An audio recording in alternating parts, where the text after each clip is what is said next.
मित्रों नमस्कार, राम राम। आज का जो संवाद है हमारे उन बेटियों के लिए है या उन बेटों के लिए है जिनकी अभी शादी हुआ है, हाथ की मेहंदी छूटा नहीं है और उनको तलाक तक की नौबत आ गया। किन कारणों से ऐसा हो जाता है? किन कारणों से ऐसा हो जाता है मेरे मित्र? शादी हुआ, बैंड बाजा बजा, हाँ बजा, धमाल हुआ, धुमाल से तो हुआ, लाखों रुपए खर्च करके बड़ी बड़ी पार्टियां की गई, हाँ की गई, और न जाने कितने क्या क्या खर्च किए माता पिता। और आप भी शादी से पहले मिले, हाँ जी मिले।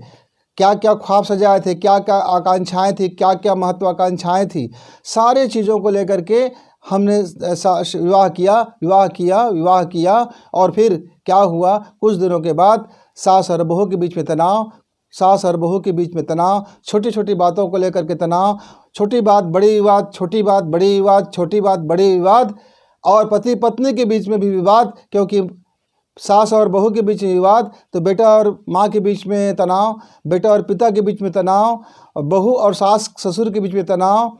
एक दूसरे को तनाव में आते गए। बातें छोटी थी घाव बड़ी हो गया, बातें छोटी थी घाव बड़ी हो गया।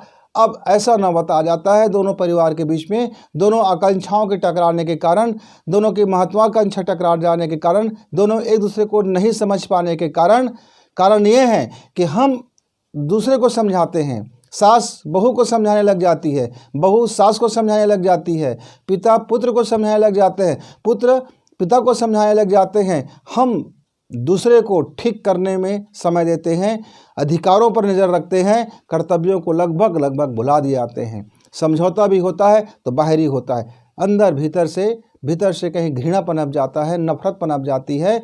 प्रेम के जगह में नफरत, प्रेम के जगह में लालच, और इन्हीं छोटे छोटे कारणों से दाम्पत्य जीवन ऐसा कगार पे आता है। साल 2 साल के अंदर ही शादियां टूट रही है। इन दिनों शादियां टूट रही है। तो मेरे मित्र, आपको इसके लिए 2 काम करना होगा।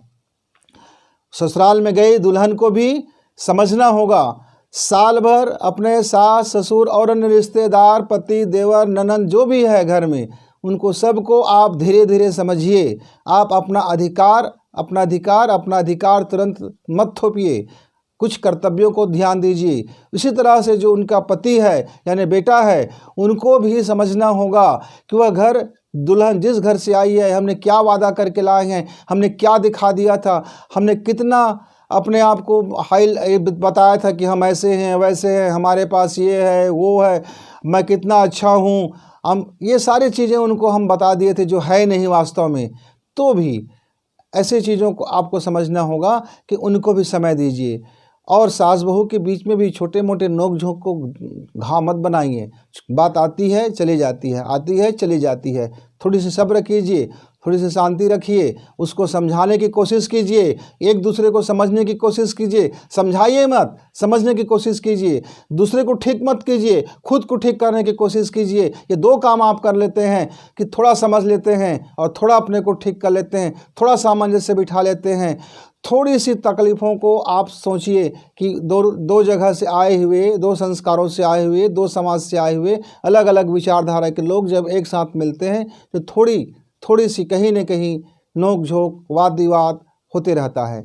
इसको आप बैठ करके बुजुर्गों के साथ, 2 फैमिलियों के साथ, संवाद का माध्यम है, संवाद ही एक रास्ता है, सामंजस्य ही एक रास्ता है, थोड़ी सी समझना ही एक रास्ता है, अपने को ठीक करना ही एक रास्ता है। मेरे मित्र, ये 3 बात यदि आप कर लेते हो तो आपका वैवाहिक दाम्पत्य जीवन फिर से सुधर सकता है। पहला, प्रेम में नफरत मत घोलिए, अंदर अपने आप को प्रेम दीजिए। एक दूसरे को प्रेम के लिए अपने अंदर को, भीतर को ठीक कीजिए। जैसे ही आप प्रेम से भर जाएंगे पूरे परिवार के साथ, आपका समस्या समाप्त हो जाएगा। नमस्कार, राम राम। इस वीडियो को लाइक करें, सब्सक्राइब करें, शेयर करें, बेल की घंटी दबाएं।